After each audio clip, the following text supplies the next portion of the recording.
Iran ने ऐलान कर दिया कि अब ईरान में धमाके हुए तो दुनिया बहुत बड़े संकट में फंस जाएगी। ईरान अब हॉर्मुज के बाद दूसरे चोक पॉइंट बाब अल मंदेब को बंद करने की तैयारी में।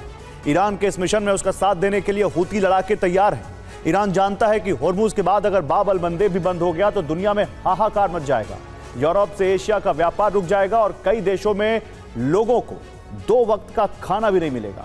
ऐसे में यूरोपियन यूनियन भी ईरान को रोकने की कोशिश करेगा। नेटो देश हूती लड़ाकों का सफाया करने का अभियान चला सकते हैं। व्यापार का खर्च कई गुना बड़ा हो सकता है। दुनिया के सामने इतिहास का सबसे बड़ा संकट आ जाएगा। फिलहाल हॉर्मुज का तो कोई विकल्प नहीं निकल सका है। मजबूरी में शिपिंग कंपनी सड़क का इस्तेमाल कर रही है। लाल सागर और ओमान के बंदरगाहों का इस्तेमाल किया जा रहा है। फिर आगे सड़क से सामान की ढुलाई हो रही है। ट्रकों से फारस की खाड़ी तक सप्लाई जारी है। इसकी वजह से कारोबार में 60 से 80% की भारी कमी हुई है। खाने पीने का सामान और दवा को प्राथमिकता दी जा रही है और उन्हीं की सप्लाई हो पा रही है। तो ट्रंप ने जो जंग का एटमी खतरा खत्म करने के नाम पर जो जंग शुरू की थी वो रेडिएशन वाले आपातकाल के मुहाने पर पहुंच गई। 17 मई को पूरे अरब में रेडियो एक्टिव खतरे के अलार्म गूंज सकते थे क्योंकि ईरान ने यूएई के न्यूक्लियर प्लांट पर हमला कर दिया। यूक्रेन युद्ध के बाद इतिहास में दूसरी बार ऐसा हुआ है कि कोई एटमी प्लांट वॉर जोन में तब्दील हो रहा है। ईरान चाहता तो रिएक्टर को सीधा निशाना बना सकता था, लेकिन ईरान ने सोची समझी रणनीति के तहत ये हमले किए। क्या है ईरान का प्लान, इस रिपोर्ट से समझिए। यूएई के अल दाफरा में बराका परमाणु ऊर्जा केंद्र पर 3 ड्रोन हमले किए।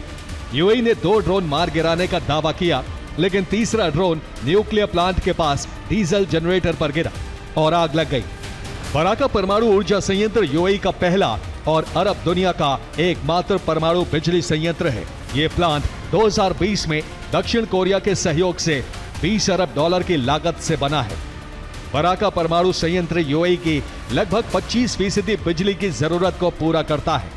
इस प्लांट के 4 रिएक्टर एक्टिव हैं, जिनकी कुल उत्पादन क्षमता 5600 मेगावाट है। किसी भी रिएक्टर को हमले में नुकसान नहीं हुआ है। यूएई पर ड्रोन हमले के बाद उप प्रधानमंत्री शेख अब्दुल्ला बिन जायद ने अंतर्राष्ट्रीय परमाणु ऊर्जा एजेंसी के डायरेक्टर राफेल ग्रॉसी से फोन पर बात की। इसके साथ ही ईरान को चेतावनी देते हुए कहा कि परमाणु सुरक्षा को खतरे में डालने वाली कोई भी सैन्य गतिविधि अस्वीकार्य है।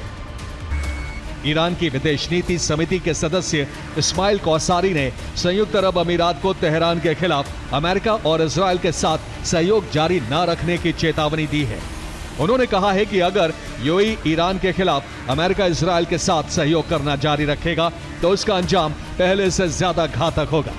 दूसरी तरफ ईरानी संसद के राष्ट्रीय सुरक्षा आयोग के सदस्य अली खजरियान ने यूएई को कड़े शब्दों में समझाते हुए ये तक कह दिया कि अमेरिका अरब से चला जाएगा और उसके बाद ईरान यूएई को नरक बना देगा।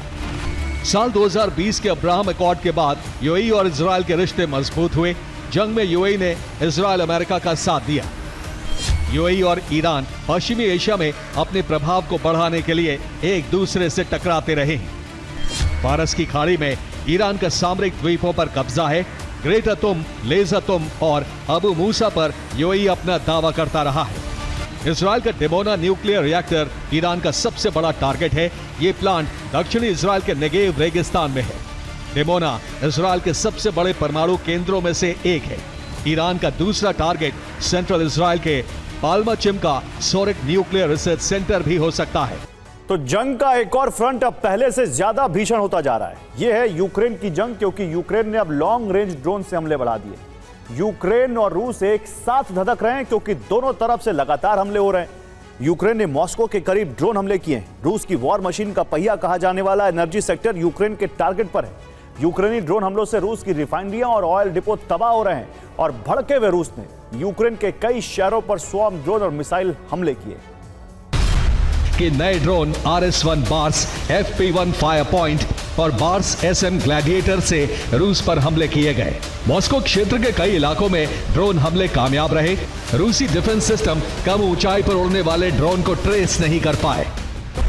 यूक्रेनी ड्रोन फोर्सेस ने नए ड्रोन से मॉस्को क्षेत्र के माइक्रोचिप प्लांट और एक तेल पंपिंग स्टेशन पर हमला किया।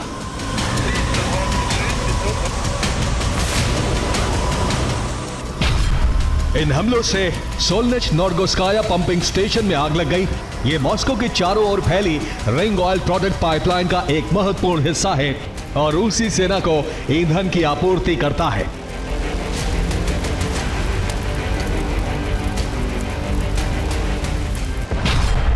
मॉस्को पर हुए हमलों में कई अपार्टमेंट्स को भी नुकसान हुआ है, जिस पर रूस ने कहा है कि कीव आतंकवादियों की तरह हमले कर रहा है।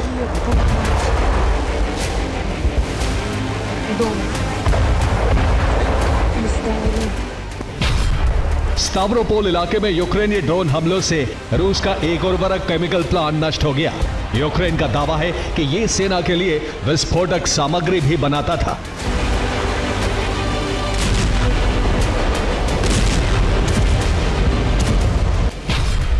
रूसी रक्षा मंत्रालय की रिपोर्ट है कि सेना ने बीते 7 दिन में यूक्रेन के 3124 ड्रोन हमले नाकाम किए हैं। फारस की खाड़ी में बारूद ही नहीं, अब जहर भी तैर रहा है। अमेरिकी नाकाबंदी से घिरे ईरान ने अपना अतिरिक्त कच्चा तेल सीधे समंदर में बहाना शुरू कर दिया है। खर्ग आइलैंड से निकला ये काला पानी कुवैत से लेकर कतर तक पहुंच चुका है, जिससे अरब देशों के डिसैलिनेशन प्लांट खराब होने का खतरा उन पर मंडरा रहा है।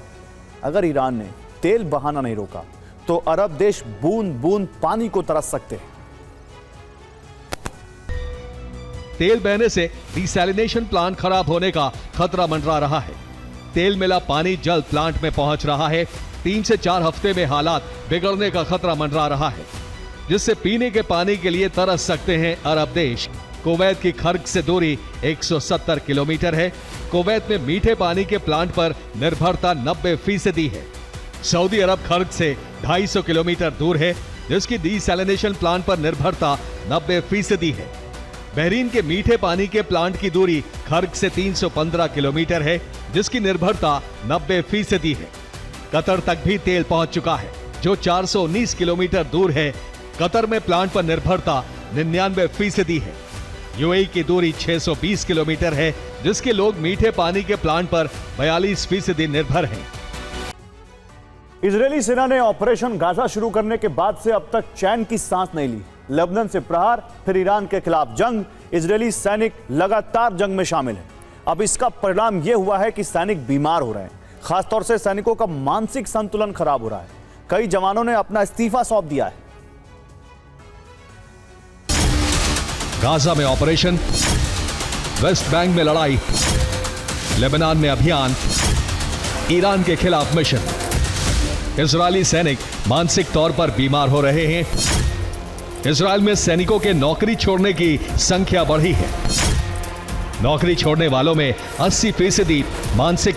रिजर्व फोर्स से 3 साल में सिर्फ 25 दिनों तक काम लिया जाता था, लेकिन अब रिजर्व फोर्स को भी 170 दिन से अधिक इस्तेमाल किया गया।